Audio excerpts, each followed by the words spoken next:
Hello viewers আসসালামু আলাইকুম welcome back to my channel. আজকের পর্বে আমি আপনাদেরকে দেখাবো কিভাবে রাঁধুনি রেডিমেড হালিমের প্যাকেটকে একটু অন্যরকম স্বাদে করা যায়। তাহলে চলুন শুরু করি। আশা করি আমার এই রেসিপিটা আপনাদের কাছে খুবই ভালো লাগবে। এখানে আমি 4 মগ পানিকে খুব ভালো মতন গরম করে নিয়েছি। এখন এই ফুটন্ত পানিতে আমি ডালের যে প্যাকেটটা আছে সেটা পুরোটা ঢেলে দেব। এখন একটা চামচ দিয়ে খুব ভালোভাবে নেড়েচেড়ে নেব যাতে কোনো দলা দলা না পেকে যায়, কারণ ফুটন্ত গরম পানিতে ডাল দিলে এমনি একটা দলা দলা ভাব চলে আসে, সেটা যাতে না হয় তার জন্য আমি খুব ভালো মতন নেড়েচেড়ে নিব। এখন আমি ঢাকনা দিয়ে ঢেকে রাখবো আধা ঘন্টার জন্য। এখন একটা কড়াইয়ের মধ্যে আমি তেল দিয়ে কিছু পরিমাণ পেঁয়াজকে খুব ভালো মতন বেরেস্তা করে নিব। এই বেরেস্তাটা পরে কাজে লাগবে।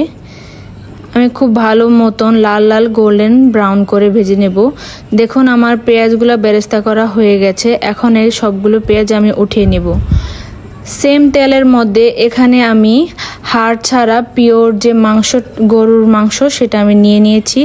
এটা আমি তেলের মধ্যে খুব ভালো মতন ভেজে নেব। আপনারা চাইলে চর্বি, তেল, হাড্ডি যে যেরকম মাংস পছন্দ করেন অথবা মুরগির মাংস দিয়েও করতে পারেন। আমার কাছে গরু ছিল আজকে, তার জন্য আমি গরুর মাংসটা দিয়ে আজকে হালিম রেসিপিটা দেখাবো আপনাদেরকে।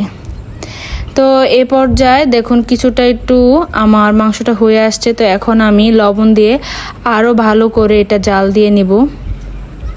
দেখুন আমার জাল দিতে দিতে একদম মাংসটা ভাজা ভাজা হয়ে আসছে। এ পর্যায়ে আমি কিছু পেঁয়াজ দিয়ে নিব। পেঁয়াজের সাথে মাংসগুলো আমি খুব ভালো মতন ভেজে নেব। তো আমার কিছুটা ভাজা হয়ে গেছে। এ পর্যায়ে আমি 1 চামচ আদা এবং 1 চামচ রসুন দিয়ে খুব ভালো মতন নেড়েচেড়ে নিব।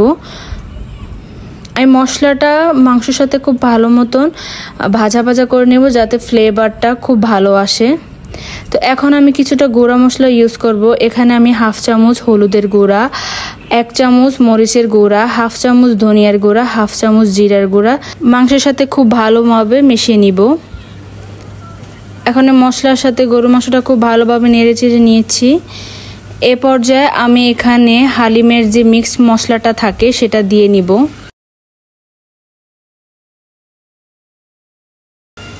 দিয়ে এটাও আমি খুব ভালোভাবে নেড়েচেড়ে নিব।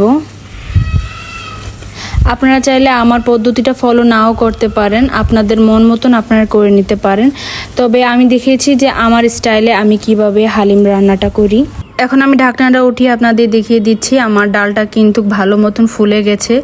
আধা ঘন্টা পর উঠিয়ে দেখাচ্ছি আপনাদেরকে। এটা দেখুন, আপনারা চাইলে পানি এর চেয়ে বেশিও দিতে পারেন, কমও দিতে পারেন, আমি এটাই দিব। তো আমার মশলাটা খুব ভালো মতন ভাজা হয়ে গেছে। তো এ পর্যায়ে আমি ডালের পুরো পানিটা এখানে দিয়ে দেব। দেখুন আমার বলক চলে আসছে। আমি খুব ভালোভাবে নেড়েচেড়ে নেব।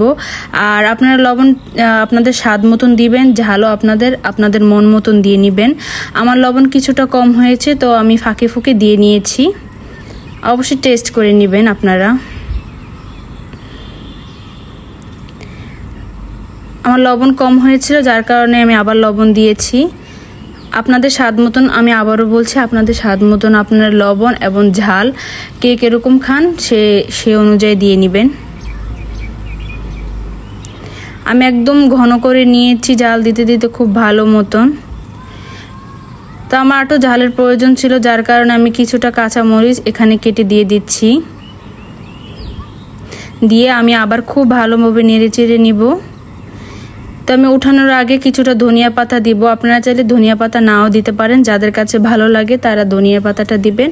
আমার কাছে ভালো লাগে ধনিয়া পাতার ফ্লেভার, তার জন্য আমি ধনিয়া পাতা এখানে কুচিটা দিয়ে নিচ্ছি। দেখুন আমার হালিমটা কি সুন্দর এবং পারফেক্টভাবে হয়ে গেছে।